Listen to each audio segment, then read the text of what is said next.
अहिल्याबाई होलकर मराठा साम्राज्य की प्रसिद्ध महारानी तथा इतिहास में प्रसिद्ध सूबेदार मल्हारराव होलकर के पुत्र खांडेराव की धर्मपत्नी थी। इनका जन्म 31 मई 1725 को हुआ था और इनकी मृत्यु 13 अगस्त 1795 को हुई थी। अहिल्याबाई किसी बड़े राज्य की रानी नहीं थी, लेकिन अपने राज्य काल में उन्होंने जो कुछ किया वह आश्चर्यचकित करने वाला है। आज के वीडियो में जानेंगे भारत की इस महान वीरांगना की कहानी। वीडियो में अंत तक बने रहिए। आप देख रहे हैं ब्रेकआउट फैक्ट्स। अहिल्याबाई होलकर अपने अलौकिक व्यक्तित्व के कारण एक साधारण परिवार में जन्मी अहिल्याबाई एक दिन इंदौर की महारानी बनी। 31 मई सन 1725 में अहिल्याबाई का जन्म चाउंडी गांव में हुआ था। उनके पिता का नाम मानकोजी शिंदे था। मानकोजी शिंदे एक गरीब किंतु संस्कारवान आदमी थे। उनकी बेटी अहिल्याबाई कोई अपूर्व सुंदरी न थी। उसका रंग सांवला था, किंतु वो अत्यधिक सरल तथा भोली थी। स्वभाव की सरलता तो उसे अपने संतोष से मिली ही थी, जिसको प्राप्त कर लेने से बाहरी परिस्थितियों के गायब होते हुए भी मनुष्य अंदर से बड़ा ही संपन्न और परिपूर्ण रहता है। उसकी आवश्यकताएं प्राकृतिक सीमा तक ही प्रतिबंधित रहती हैं, जिसके कारण न तो उसे अभाव खटकता है और न ही उसमें कोई दयनीयता आने पाती है। आत्मा और मन के पवित्र होने से अहिल्याबाई का मन भगवान के पूजन में बहुत लगता था। वह नित्य प्रति नियम से शिवजी के मंदिर में पूजा करने जाती। अहिल्याबाई का यह अटूट नियम देखकर अनेक बार उसकी सहेलियों ने पूछा, अहिल्या तुम भोले बाबा से क्या मांगा करती हो? अहिल्या बड़े सरल भाव से उत्तर देती, मैं तो जल फूल चढ़ाकर चली आती हूँ, मांगती कुछ भी नहीं। जब मुझे किसी लौकिक चीज की आवश्यकता ही नहीं तो मांगू क्या? और वास्तव में उस सरलता और संतोष की प्रतिमा को कुछ चाहिए भी न था, लेकिन भक्त की निष्कामता भगवान में कामना बनकर गूंजने लगी। भगवान की इच्छा हुई कि अहिल्या रानी बने। फिर क्या था, योग जुड़ गया। नहीं तो कहाँ एक गांव की किसी झोपड़ी में पलने वाली अहिल्या और कहाँ इंदौर की राजगद्दी। इंदौर के राजा मल्हारराव होलकर पूना जाते समय मार्ग में उसी शिवालय में रुके जिसमें अहिल्या नित्य पूजन करने आती थी। प्रभात हुआ, अहिल्या पूजा करने आई। मंदिर के चारों ओर बड़ी चहल पहल, हाथी घोड़े रथ आदमियों की भीड़ ही भीड़ थी, किंतु अहिल्याबाई बिना किसी की ओर देखे सीधे मंदिर मूर्ति को लक्ष्य किए उपराम भाव से आगे चली आई। लोग मौन होकर मार्ग छोड़ते गए। कन्या ने नित्य की भांति एकाग्र मन से यथावत पूजा की और ठीक उसी उपराम भाव से वापस चली गई। उस पर न तो उस भीड़ का कोई प्रभाव पड़ा,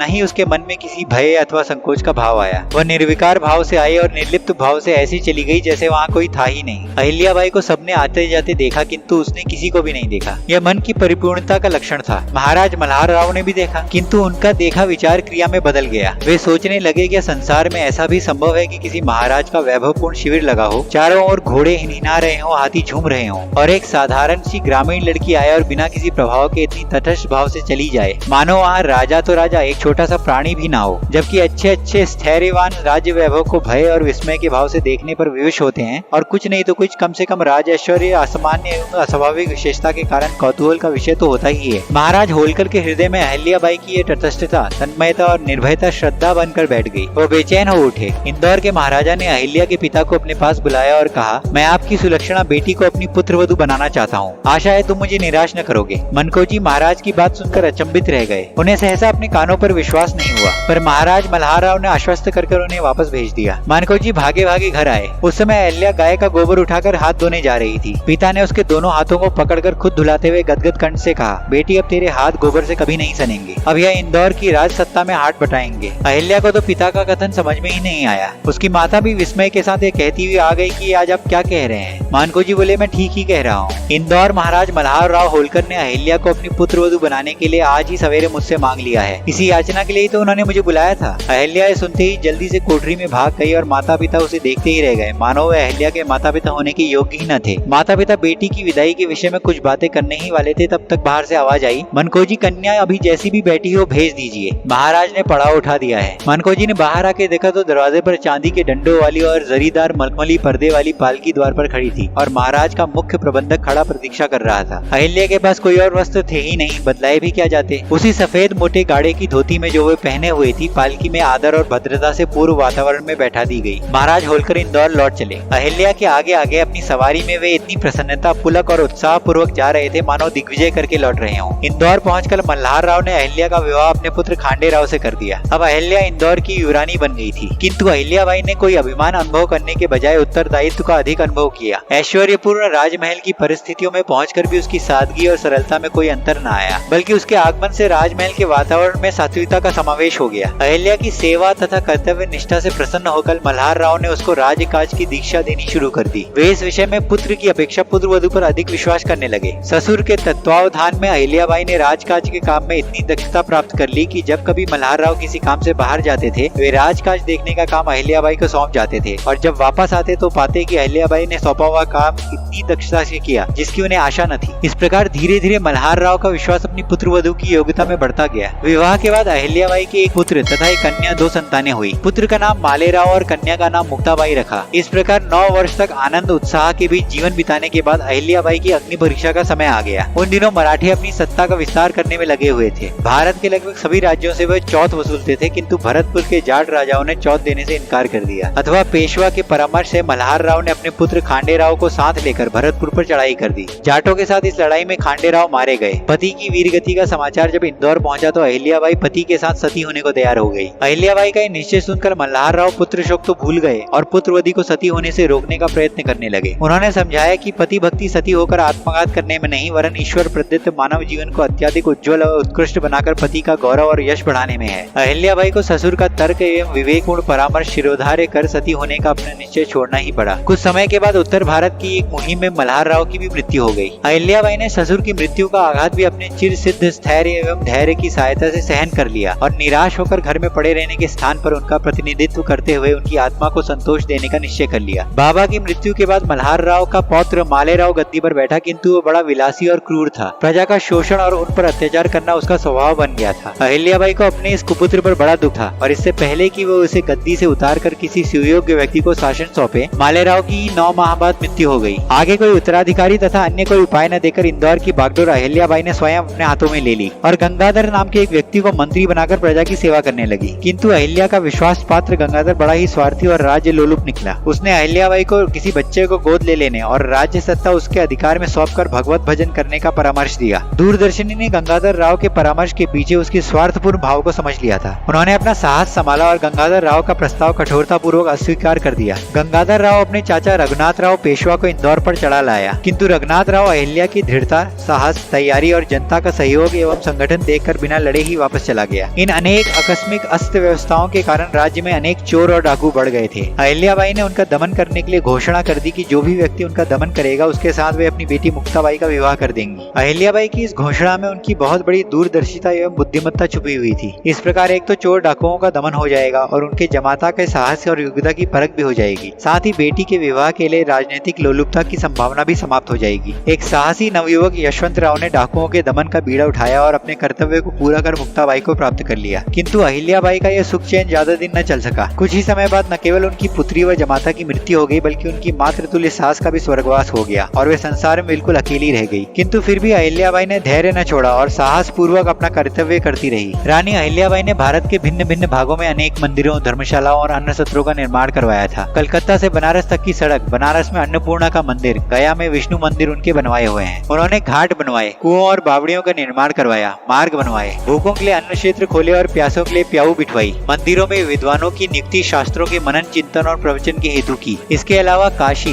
गया, सोमनाथ, अयोध्या, मथुरा, हरिद्वार, द्वारिका, बद्रीनारायण, रामेश्वरम, जगन्नाथपुरी इत्यादि प्रसिद्ध तीर्थ स्थानों पर भी मंदिर बनवाए और धर्मशालाएं खुलवाई। कहा जाता है कि रानी अहिल्याबाई के स्वप्न में एक बार भगवान शिव आए। वे भगवान शिव की अनन्य भक्त थी और इसीलिए उन्होंने 1777 में विश्व प्रसिद्ध काशी विश्वनाथ मंदिर का पुनर्निर्माण करवाया। लगभग 60 वर्ष की अवस्था में प्रजा की सेवा, आत्मा की परीक्षा और परमात्मा की इच्छा की पूर्ति कर महारानी अहिल्याबाई अपने सुयोग्य, विश्वस्त एवं चरित्रवान सेनापति तुकोजी राव को राज्य का उत्तराधिकार और प्रजा का उत्तरदायित्व सौंपकर निर्विकार भाव से देह मुक्त होकर अपने सास, ससुर और अपने पति पुत्री के पास चली गई। इस महान शासिका एवं वीरांगना की श्रद्धांजलि के रूप में इंदौर के घरेलू हवाई अड्डे का नाम देवी अहिल्याबाई होलकर हवाई अड्डा रखा गया है। इसी तरह इंदौर विश्वविद्यालय को देवी अहिल्या विश्वविद्यालय नाम दिया गया है। आज के वीडियो में इतना ही। अगर वीडियो पसंद आया तो इसे अपने दोस्तों के संग शेयर करें, वीडियो को लाइक करें और चैनल अब तक सब्सक्राइब नहीं किया है तो सब्सक्राइब करें और बेल आइकन को दबाएं ताकि आपको हमारे नए आने वाले वीडियोस का नोटिफिकेशन सबसे पहले मिल जाए। मिलते हैं अगले वीडियो में, तब तक अपना ख्याल रखिए।